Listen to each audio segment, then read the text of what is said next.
Welcome to the Immigrant Entrepreneurs Podcast, episode 17. My name is Alina Warwick, and today I'm super excited to chat with Mo Hossain, who came to the States from Bangladesh at the age of 13. Bangladesh gave Mo a very simple life in his childhood years, but when he came to the States, he didn't know any English, so he had to take the ESL classes. He saw a lot of his family members being entrepreneurs in Bangladesh, and in fact, it was the norm back in the day for a lot of people to be entrepreneurs. But he ended up starting a software company all because he wanted to create some passive income. In fact, he thought he was going to get into real estate to get passive income, but when he quit his day job, he had no idea what business he was going to get into. And so let's hear all about how he created his software company called Data Up and the journey he took. Let's dive right in. Okay, Mo, well, thank you so much for coming onto this call. I really appreciate you coming to the Immigrant Entrepreneurs Podcast, and I'm really excited to hear all about your journey. So how are you doing today? I'm doing very well in sunny Texas, well, specifically Austin. And it's always sunny here, I feel like, especially the summer. But right now it's actually pretty nice. It's 80 degrees in the middle of November, so can't complain. Wow, that's amazing. You guys are probably walking around in shorts and we're frozen in Sacramento. That is exactly right. Come visit us. So let's start from the very beginning. Let's talk a little bit about your immigrant journey. Tell us where you're from and when did you come to the States? Well, I can't take the credit, really, even though I am technically an immigrant. My parents were the ones who started their journey, so I have to give them credit for it, really. And so my parents and I, all of us were born in Bangladesh in Asia, next to India. And I was living in Bangladesh until I was 13 before my parents moved to the United States. My dad actually moved first. He moved in, I believe it was 97. And then we came a few years later in 2002. And we actually moved to the New Jersey, the Northeast area in New Jersey. And we lived there they used to live there, but I've kind of moved around quite a bit. Awesome. So you came here when you were 13 years old with your mom? Yes. To join your dad? My mom, and I had another sister. I have actually a younger sister now, so we're three siblings. But at the time when we moved to the U.S., we had it was just two of us. So the three of us, my mom, myself, and my sister Missy, we came in 2002. Awesome. And so did you have any other family or friends, or was it just your dad that you guys were joining in the U.S.? No, it was actually just my dad that we were joining. It's kind of crazy because I'm sure, a lot of the people that listen to this podcast kind of attest to how difficult it is to get family members, to United States or another country potentially, with visas and all that kind of stuff. So back in 2008, I think it was, or 2007, something like that, my mom applied for some, I guess it was green card really, for her brothers. And that's still been in the process, the paperwork, however that works really, it's been like 12, 13 years or something. It's kind of crazy, like, to bring your family. It takes so long. At the time, I really give my dad a lot of credit because he moved to the U.S. without actually knowing anyone. And I'm sure, you've heard of those crazy stories like, I'm visiting America with $100 or something. Yeah. He was kind of like one of those stories where I don't actually know how much, he brought or whatever. But he didn't know anyone, and he came to the U.S. He started working as a busboy in a restaurant, and then got into the New York taxi business, the yellow cabs. Mm-hmm. And then from there, he moved to the Atlantic City area, which is in New Jersey. And that was kind of a similar in terms of like the business of the whole, taxi cab kind of thing. And he's been doing that for a long time. With obviously COVID, a lot of things are very dangerous. So he's trying not to work much right now. But yeah, that's kind of his story as well. Awesome. So what was it like growing up in Bangladesh? Oh man. I don't even know how to answer that question because it's like so different, you know? I mean, I remember like as I kind of compare my childhood to kids that I see now, especially in America, but even in Bangladesh, you know, it's very different because, you know, there we were just in a neighborhood and everyone kind of knew each other, like, you know, in terms of the people that were living there. And, you know, the kids, like all of us were just literally just running around the town doing whatever nonsense, you know, getting into trouble and playing games and all that kind of stuff, you know, biking around. I remember I had a couple of bad accidents. Uh-oh. But it's kind of one of those things like very, very freeing being a child, and back in, well, I say back in the day, but a few years Mhm. ago, like 15 years ago, it was very different because we didn't have TV that much. We didn't have games, so we were always just outside playing games, and I kind of really enjoyed that as a child, and I kind of feel bad for the kids of today's society, because they don't get to experience the same thing. Although I guess they have their own kind of fun things that they do. But yeah, I do kind of reminisce on that. It was kind of a fun time. So tell me about the education system in Bangladesh. Did Mm. you learn English there? Was it prominent to learn English? Well, it is super, necessary now, I would say, to learn English. In fact, like if you're in any sort of school system in Bangladesh now, the kids, it's almost like mandatory to learn English. It's kind of Mm. crazy. But back in when I was a child, that was not a thing. There was, we had an English class, but it was like, oh, like this is, milk. And this is how you say car. That was kind of what I knew, and it was kind of funny because it's just like vocabulary lesson, and you learn like 200 words, and that's your English class. Although I was still pretty young, that was probably what, like sixth or seventh grade, but Mm. that's kind of the extent of learning another language. And back then, but now, like even from like third, fourth grade, kids start learning all those things, and by the time they're somewhat older, they probably know a decent amount of things that they can say in English nowadays. Yeah. So where did you learn English? Because you don't have an accent at all. Well, I stole that. I'm kidding.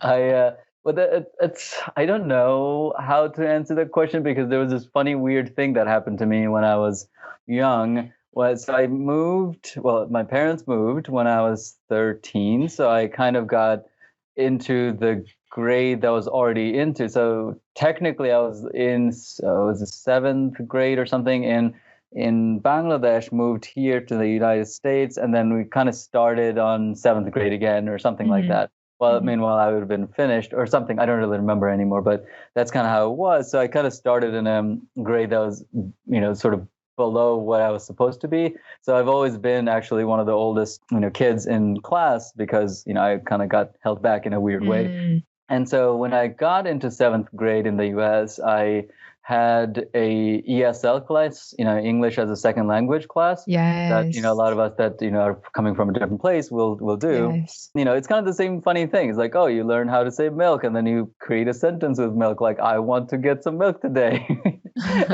and then there was kind of like that was like very simple sentences and this and that. And then I had like a secondary English class, and I don't even know how to explain it, but like over a period of maybe like 3 to 4 months, something just clicked in my head where it's this very funny, weird memory that I still have. Where I was sitting in class, my science teacher, Mr. Burns, was talking, about something. I don't really remember what, like, physics or, weight or something. And like he's talking. In my mind is like blah, blah, blah, blah, blah, blah, blah. And then all of a sudden he's like, blah, blah, blah, blah, blah. I'm like, wow, I just understood that. Like I understood a full sentence. And that was the point where I don't know, something happened in my brain, or just like, wow, I get it. And then like as days were passing from that point on, it was just kind of like I get what people are saying to me. Obviously it didn't happen just like that, but it was, I guess, like over time, like my brain was just catching up to it, but it all just happened all of a sudden, and then I was like, okay, I can understand these people now. So um, you came to school in seventh grade and you yes. did not speak English fluently. I did not. I didn't understand people for the first few months. And there were, like we would go to lunch and I would just sit on a table and kids would just talk to me or talk about me. I don't even know. And they were just talking and I was just laughing because I had no idea what they were saying. And so that kind of happened for a while. I mean, obviously I didn't understand like the gestures and, how people, there's so much body language. I mean, I don't remember the statistic, but, there's so much of the stuff that you're saying comes out through body language. So in that regard, I did understand people and in some way or fashion. But when it came to like, understanding people in the proper way, I didn't understand it initially for the first few months. Yeah. Got it. So tell me a little bit about the struggles that you had to go through when you first immigrated, besides the English language.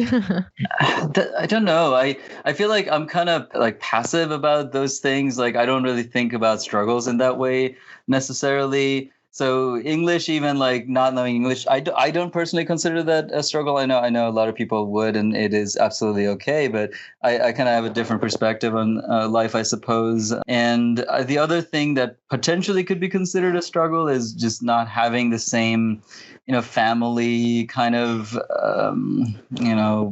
support maybe.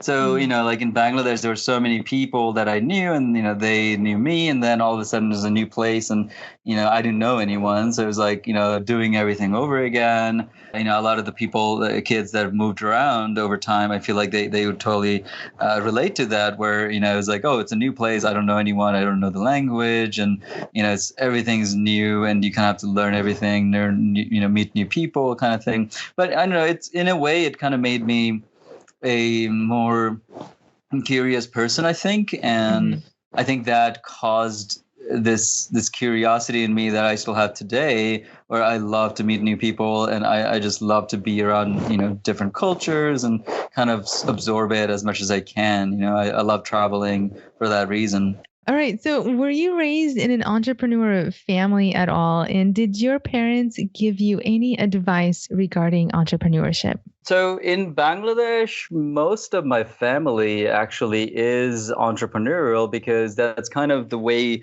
the society is in Bangladesh still. Like you grow up and, well, a lot of people didn't go to college until, 20, 30 years ago, I guess, unless you're from like a very prominent family, which, we're kind of in the middle, middle class type of family. So now most of my family, didn't go to college or anything. So they all had like a business sort of, thing that they started. In fact, like pretty much all my aunts and uncles are, well, none of the aunts, but the uncles have businesses. Their sons and daughters, some of them, have businesses as well. But now we're kind of getting into the society where, okay, it's normal to have a job, right? So it's more stable. It's seen as more stable and, more just, normal. So it's actually kind of the shift of the culture has changed. So now instead of having businesses, it's actually seen as a better thing to have a job, which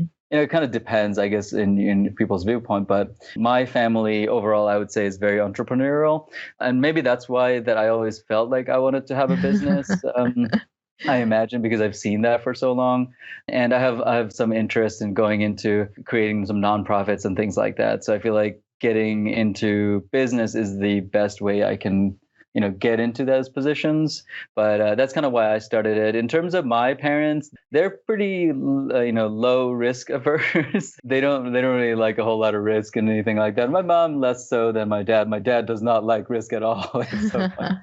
My mom does try new things, that kind of thing, but definitely not my dad. So when I started my business, everyone was pretty worried. I was like, oh, is this going to be okay? Blah, blah, blah. But, I kind of felt pretty comfortable about the whole thing. So, that's, yeah. They're probably still worried. 100%. Thank you so much for sharing that, Mo. So before you tell our listeners about your company, tell me about the path you took. Did you try to go into any other fields before starting your business? Yes, absolutely. So I feel like I'm kind of in between where like a lot of people would be totally gung-ho and wanting to take a risk right away out of college. And, some people don't want to take a risk at all, like just, I'm Mm-hmm. comfortable in a job kind of thing. And I feel like I was sort of in between where I did want to have a business, but I didn't feel most comfortable just kind of getting into it. Or maybe it was kind of one of those things that I didn't feel like I had any expertise in any specific field that I could, just get into something, right, in terms of business. So what I did when I graduated from college, so I studied computer engineering and business at Mm-hmm. NJIT, my alma mater. Go Highlanders.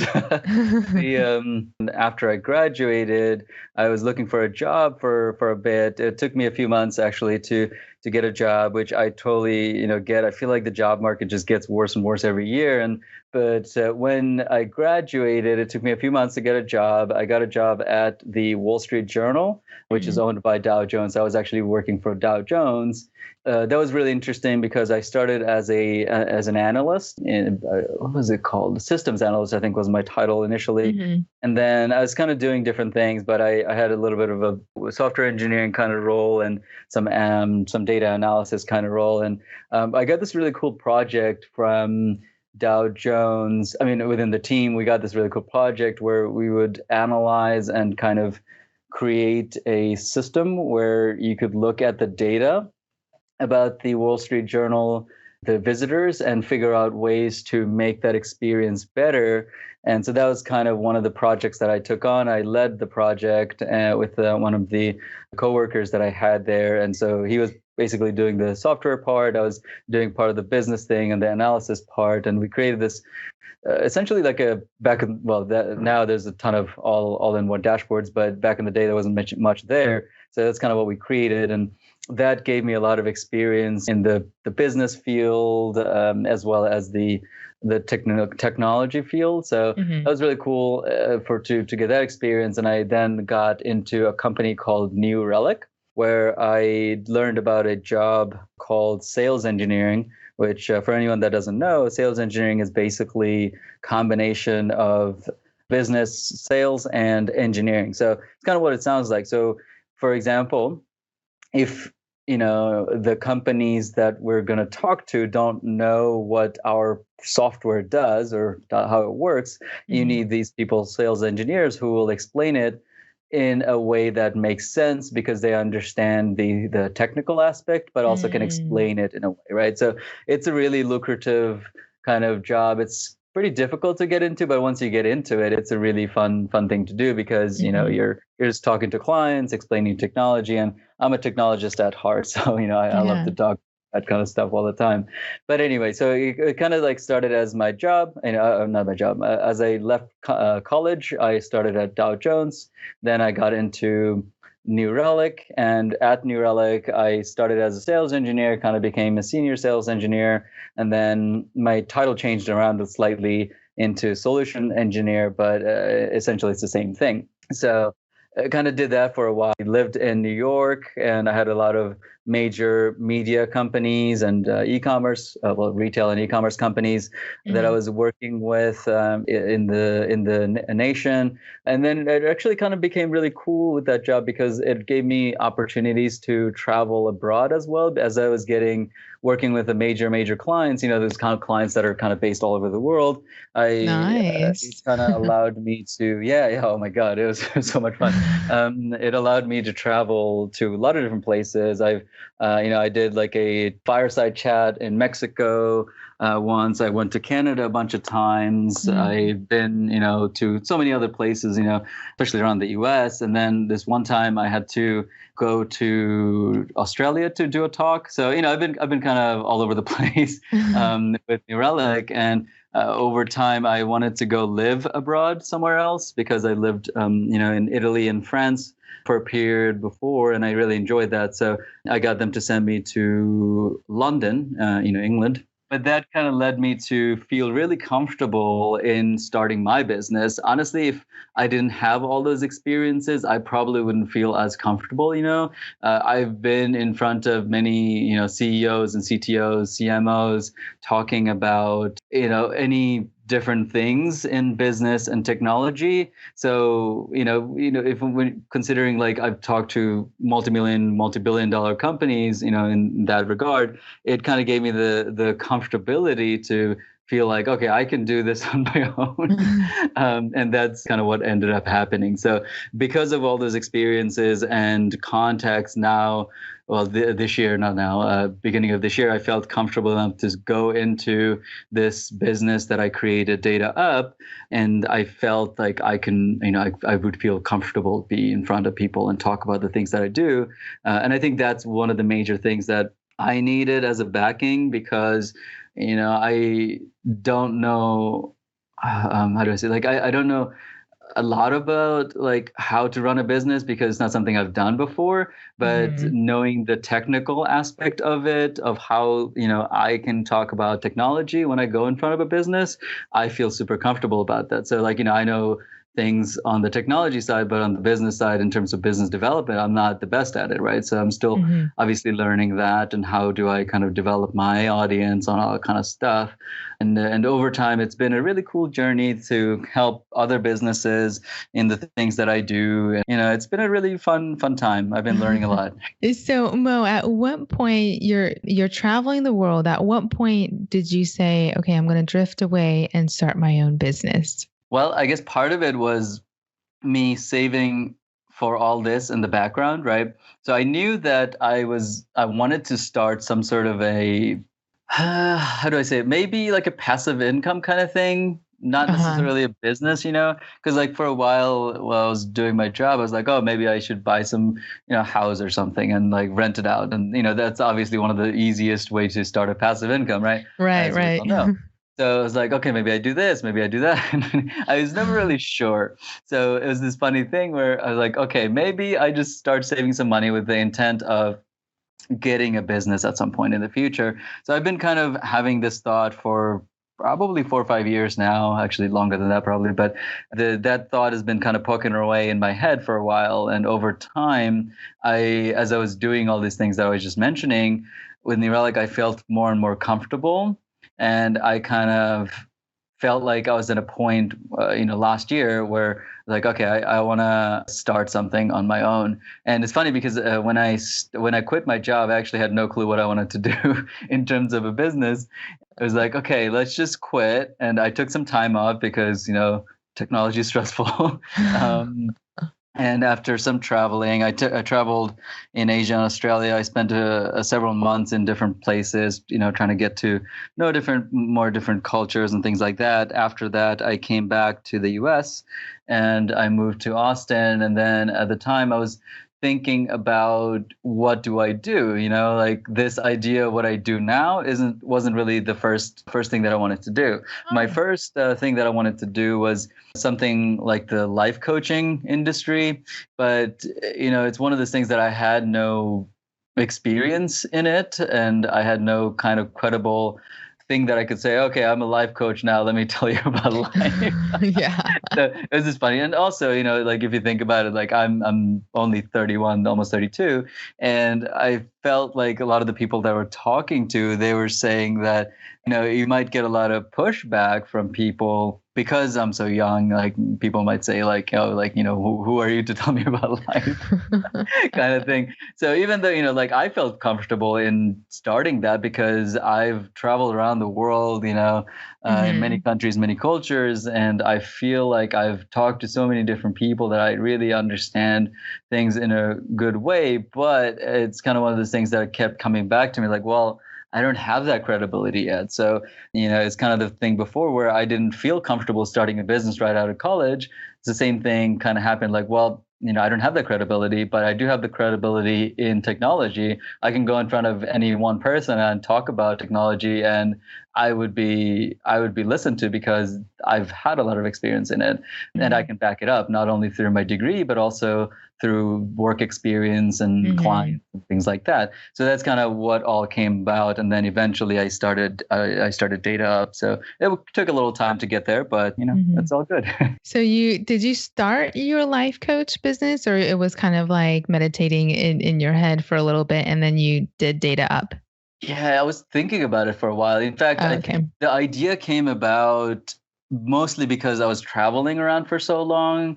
And I, for example, spent a couple of weeks in Bhutan. I spent a few weeks in Nepal and a few other places. That's very, the whole, life is simple kind of idea. And, Yeah. the whole like, meditation and this and that kind of thing. And I really liked it. And it was such like a simple thing, simple life.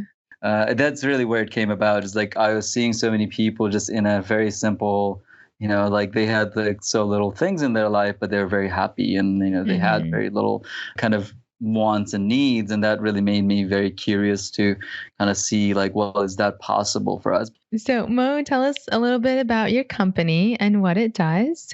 Well, my company is Data Up. The website is www.dataup.tech. And the company, we focus on, I would say, three different things. So the first one is technology strategy.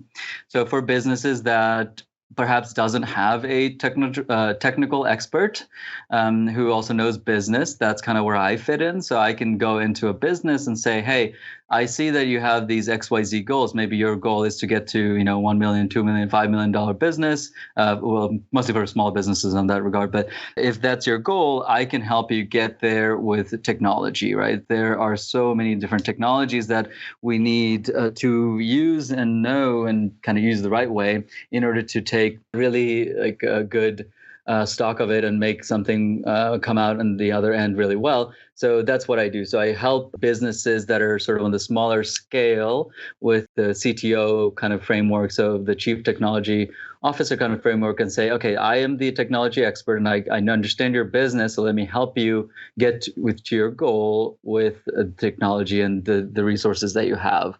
And so, for example, I have this one client where they're a e-commerce shop and they have a Shopify website, and they're doing really well in terms of marketing and getting people to buy stuff from their website, but they're very focused on the business and trying to make sure that things are going well, and they don't have the technical expertise. Hmm. So I kind of come in and say, okay, I understand your goal and I understand that you want to get to this point, and I'm going to help you manage your vendors. So that's like the marketing company and the SEO company and all the other technical stuff that happens in between. I'm going to help you with that. So it's like if you go in front of a CEO and say, okay, what is my CPC, or your CPC rate is $2 or something, they're gonna be like, what the heck is that, right? So I kind of like I try to help business owners in that regards to figure out what all those things mean and how to optimize them. So that's number one, technology strategy.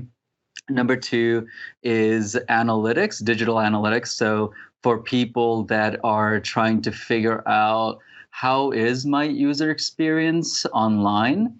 So that could be things like, okay, I have a website and people are going to my website and maybe they're not purchasing as much as I would like, or maybe the user experience isn't so good. So I look at things like tools like Google Analytics, or it could be Facebook Analytics, or even New Relic has that sort of tool where I look at those data and make sure that it is what it is, what it should be, right? So if it is Hmm. not, that I make recommendations and say, okay, so you need to, for example, make your website faster, right? That's a very common thing that happens where you don't actually know how fast your website is loading. Meanwhile, your customers are all like, oh, why is it taking so long? And they leave and go to competitors because no one's willing to spend time anymore on waiting for your website to load. So that's a very common one. There are a bunch of Hmm. other user experience type of thing. I'm sure all of us kind of experienced on websites before. So I help businesses figure that out. And then on the other end, because I've worked at New Relic for a while, I do consulting for the companies that are using New Relic, and they tend to be more enterprise driven. So, big companies that are saying, well, I have New Relic and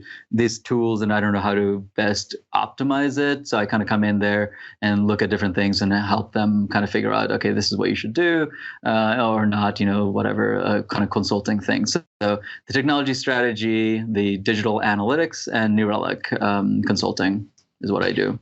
Wow, you're doing so much. It's That's all like awesome. very interrelated. It's funny That because is it awesome. like well in the technology strategy, yeah, it is a lot, and it's kind of hard for me to explain to people like what it is because there's just so many things that go in there, and it's one of those things that I'm not an expert in many things. The only thing that I consider myself an expert in is analytics. Outside of it, I just know a lot of different things, so I'm good at kind of putting pieces together like a puzzle. Like I'm not a good, expert in marketing. I'm not an Mhm. expert in business, all these things, but I do understand a lot of those things. So I'm sort of that person that puts things together. And I really love how you said that you are not an expert, but you can still manage to do the work and get the job done. And I think that is so powerful to hear that you really do not need to be an expert Oh. in that field. You can just Mhm. go and do it and get the job done, which is so amazing. Yeah, absolutely. I mean, it's kind of like one of those things where, like, if you are a business owner, you don't want to do everything yourself, right? Like Right, my right, business, I can't. Like, there's no right. time in the day where I can do my sales, I can do my marketing. All it's not possible. So I try to hire people that will help me do those things, as much as possible. To, trying Mhm. to keep my costs down and things like that. But ultimately, you want to hire those experts who know really what they're doing, but then you kind of put it all together yourself or someone else does, etc. Yeah.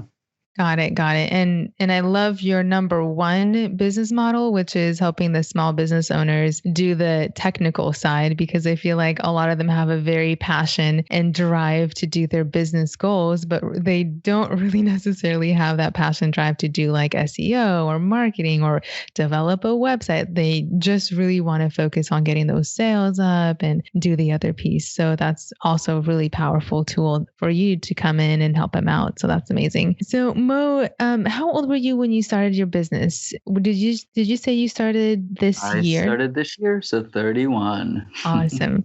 Did you raise any capital to start your business? Well, like I was saying before, I was actually saving for this idea or something like this idea for some time. So I didn't actually take any outside capital. I just used whatever savings I had.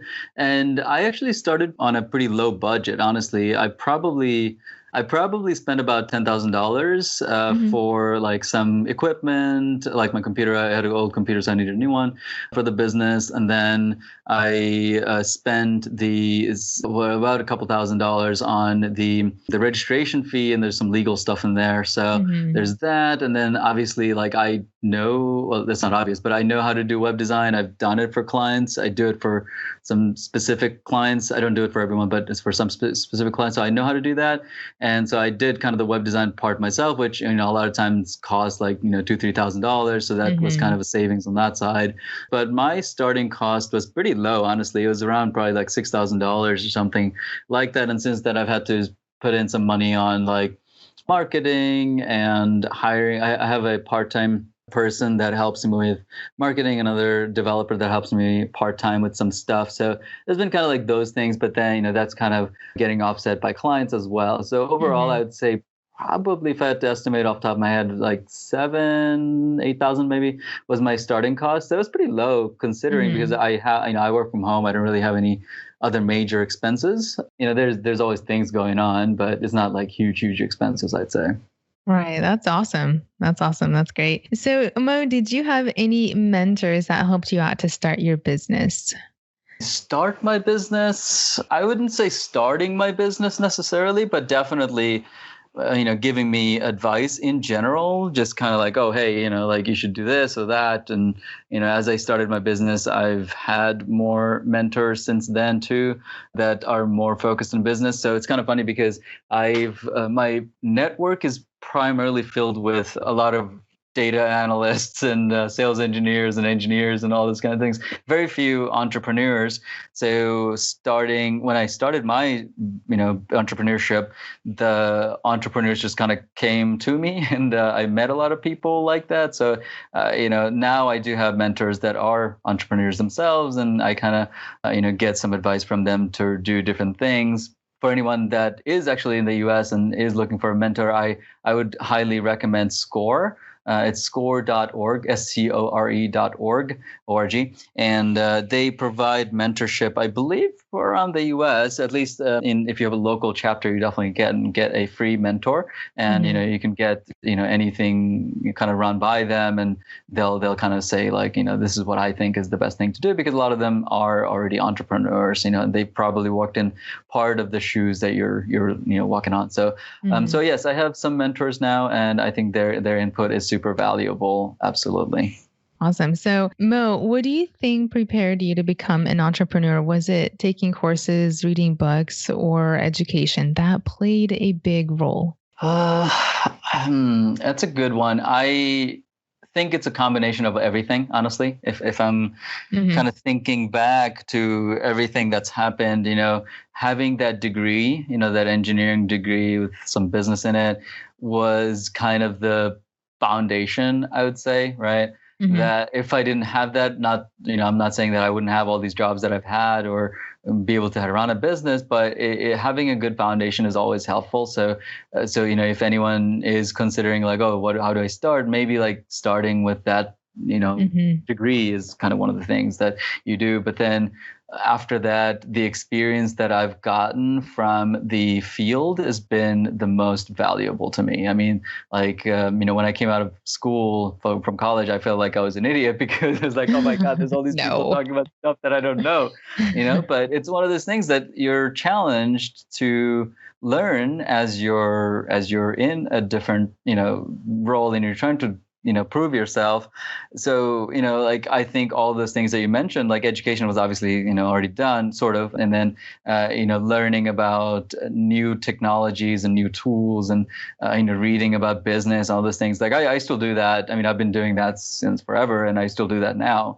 And I think that's one of those things that over time, all that accumulation of experiences and knowledge and cultures that kind of just like built up, and that to me is that's kind of the thing that made me so comfortable doing all these things. It's kind of funny because I have this workshop coming up, which I'm super excited about. I this is probably off topic a little bit, but no worries. I got into the SCORE national speaking engagement, and I have a workshop on Tuesday, actually, on November 17th. I don't know when this is going to be released, but November 17th, and I have already 2,500 people signed up for that workshop, which is crazy to me. Like I never expected, something crazy like that many people sign up. So, that's going to be an awesome turnout. So I'm super, super excited about that. But, it's one of those things that like if I didn't do all these things before, like, educate myself and learn different tools and kind of continue learning, I would not feel comfortable being in front of those many people. But now I'm super pumped, and I can't wait to do that. And that'll be really exciting for me. Awesome. Awesome. So, and then you also mentioned continuing with education, like reading up on your books. And I think that's also powerful to note. Absolutely. Yes. Even now, like I learn new technologies every single day. It's one of those things where I was mentioning the number one, my technology strategy. Part of the reason it is just sounds so broad because it is really broad.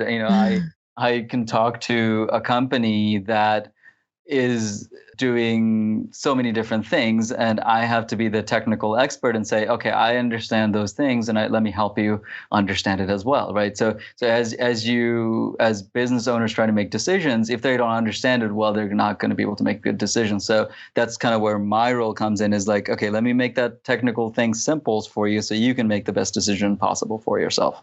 Thank you so much for sharing that. Mo, I'm really interested to know, how do you look at failures and how do you overcome them? That's a really good question. I don't think there are really any deep. Well, to me, I don't know. Like there are no failures, honestly. Like to me, it's like, so if there is a failure, it's probably just something that needs to be, looked at in a different way, right? So, for example, like a lot of people, even like me, considered, at times my business to be a failure because I wasn't getting many clients at the beginning and there weren't much happening, right? So to me, I was kind of like, oh my God, this is not working. Maybe I should just go back to a job, and I can get a nice salary, and everything will be stable and fine, right? So to me, that some people may take that as a failure, but to me, it was like, no, I got to just keep going on. I got to keep trying until, maybe I run out of money or funding or whatever. It's like, okay, now I have to go back to a job. But to me, it's like, I try not to look at things as failure as so much as just a learning experience. Like, okay, so like, this is what I did and this didn't work. So what if I tried this thing, obviously taking into consideration my mentors' experiences and advice and trying to figure out, okay, well, this is something that makes sense. This is something that seems to work for other people. Let me try that thing that's working for them. And it's not to say that my company will be super successful. Maybe it won't be, but at the end of the day, the 9 months that I spent, or I guess 10 months that I spent this year to build it, I have so much more experience that I can talk about. Even if I go back to a job, like I feel super comfortable to be able to talk about a lot of things that I've learned, and I would not have done that at all or known that at all if I didn't, embark on this type of journey. So I think I try to consider everything a life learning experience, and it's I feel like I'm a pretty optimistic person, glass half full Yeah. person. So I try to be on that side, or like, okay, everything will be fine. Just gotta keep trying, keep doing. Love it. Mo, is giving back, either volunteering your time or giving back to the community, something part of your business values? It's not part of my business values. It's part of my DNA. So, I love it. Absolutely. That honestly is probably the number one thing that I do in my business outside of actually working with clients. I volunteer a lot of my time to business owners that are trying to do things, for example, in analytics or SEO, different things that otherwise they wouldn't really know how to make decisions on. I go on in front of associations. I give, kind of workshops and speeches on how those things work and how they matter. And especially with SCORE, I volunteer with SCORE as a analyst and web expert for I think I average about 2 or 3 workshops a month, and I volunteer a few hours of that time every month. And then obviously I'm doing this national workshop as well, but that is super critical to me that I do that. And I also help out with some nonprofits here and there as I get time. But yeah, outside of the time that I spend with clients, probably a major part goes into volunteering and teaching people the stuff that I know. I mean, to me, it's like education and knowledge is super critical, and it's meant to be shared. It's not just because I know something doesn't mean I should bottle it up. It really should be shared as I know things. So, the things that I kind of get paid for are the things that I teach. So at the end of the day, if someone wants to learn from me, I'll welcome that, wholeheartedly. And, I'm totally open to kind of giving that knowledge away if it helps them. But I know at the end of the day, I will always have a job because, I know those things and I can help people in a lot of different ways. So yeah, absolutely. I love helping people. And we didn't talk about this, but sort of one of my ultimate goal in the future is to eventually get a nonprofit going. So that's probably coming up in 10, 15 years. But I love that kind of giving back idea. I think mostly because of the experience that I've had, living in different countries and kind of seeing the poverty level and people who don't get to experience all the things that I do or kind of have the same opportunities. I love to kind of try to help as much as I can. I mean, I'm not going to help everyone, but not that I won't, but it's more that I don't have time to help everyone. But right. If I can, I love that opportunity. And I feel like the more we give back, the more we receive too. So I feel like that's such a wonderful cycle of life. Absolutely. And I mean, this SCORE thing has just been awesome for me because that is actually one of the ways that I do get clients when I give these workshops, even though I'm essentially telling people like how to do things. A lot of clients do come to me from that, especially like the one that's coming up. There's a huge amount of people that's there. So, there's going to be some people that will reach out to me as like, hey, do you want to work together kind of thing. So, that wouldn't have happened if I didn't volunteer probably like 50 hours of my time to SCORE already, And that's because I've been volunteering and that, people know me and they're kind of seeing the value that I'm putting back into the community and, what Data Up is doing, and the brand is kind of getting well known. So, what are some things that you would advise the next aspiring immigrant that wants to start their own business listening to you right now? I would say start with a good foundation. So, kind of like what I was saying, I started with a good engineering degree, and that made me feel super comfortable in just going into whatever I want because I do have that degree behind me to kind of back me up whenever I need it. And then after that, kind of learn as much as possible, like whether it's learning through books or, oh my God, YouTube is great with so many, this, that. You can learn so many things, work or network with people that are doing the same things, and then try to see what they're doing or how they're doing it, and try to understand as much of that as you can, and then kind of come up with an idea like, okay, this is what I think I would want to do, and then it's kind of one of those things like 1, 2, 3, right? So you got the foundation with your degree, if possible, and then you learn as many things as you can in the thing that you're interested in, and then connect with the people that are able to help you kind of learn more or understand more about that business. And then as you're potentially volunteering your time or like an internship or getting a job that will kind of give you the experiences that you really need to start a business. I don't really recommend people, especially in like the services industry or like mine, or to start a business without getting some experience and expertise.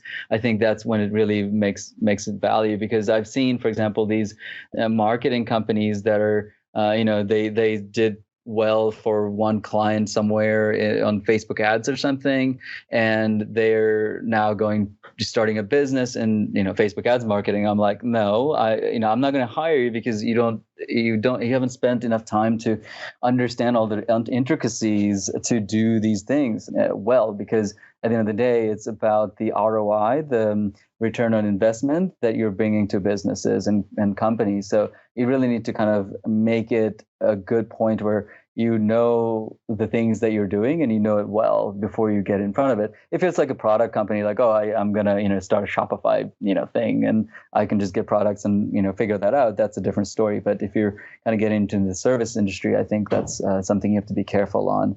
Really know your stuff before you go in front of people and try to make that work, because at the end of the day, if you're like for the short term, you might get some clients and get money, but they're going to be unhappy and your name's not going to be well known and it's not going to be good. So ultimately, I think that 3-step kind of thing: get the foundation, keep learning, and then reach out to mentors and people who can help you. Amazing. Thank you. So to wrap up, I have these super fast questions, if you're okay with that.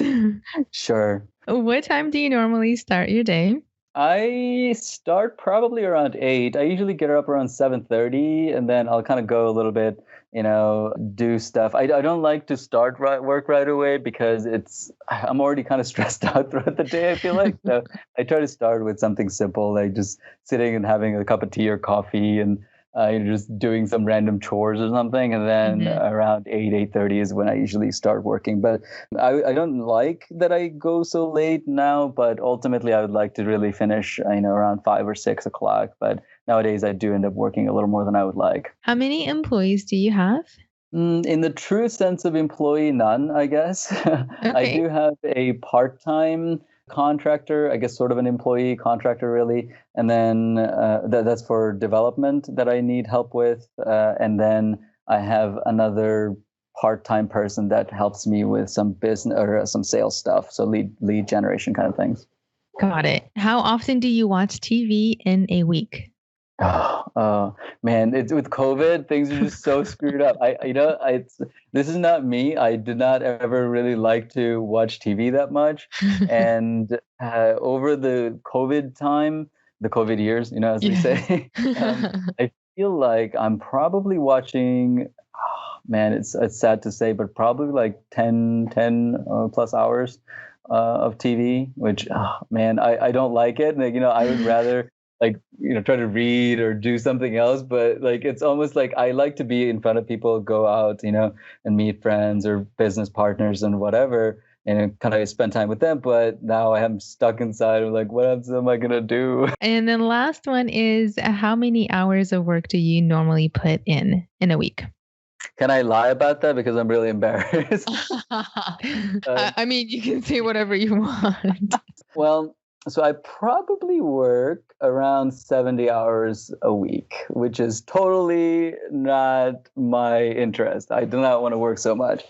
But, at the starting phases of a business, I feel like there's just a lot of things that we need to do ourselves. And, I need to kind of prove to businesses that I'm, going to do the best work for them. So I actually spend more time for my clients than I get paid. So it's really reflective of data up and how much effort that we put into the customer experience, the client experience that they get, and that's really crucial to me. So I do spend more time than I would like, but over time, as you're kind of your question of how many employees, I would like to really hire some more people to help me with stuff that will hopefully, hopefully work load to kind of like the 40-hour. I mean, my ultimate goal in 10 years or so is to work 5 hours a week. 4 hours, the 4-hour work week. Oh. I'm sure you know that book. Tim Ferriss, or Yes, what's his name? exactly. So I'm sure you know that book, and that is my ultimate goal, is to get to that point. And that's, if I can get to that point, that's when I will start my nonprofit, and I'm super pumped about that whenever that happens. So yeah, that's right now too much, but hopefully it'll go down. Yeah. All right, Mo. Well, thank you so much for coming on my show. And you're doing so much out there in your field. And I had an amazing time to chat with you and learn about your journey. I'm sending you all the best of successes your way. And I hope to connect with you sometime in the future. And I hope you get those employees that you want. Absolutely. Well, thank you so much, Alina. It was really fun to talk to you. I hope we get to do this again in the future. Alrighty, guys, thank you so much for tuning in. I just wanted to ask if you can give me a quick shout out wherever you're listening to this podcast on whatever platform you're on. I'd love to give you a shout out as well on a future episode. I'll see you guys all next time for another exciting and impactful episode. Take care.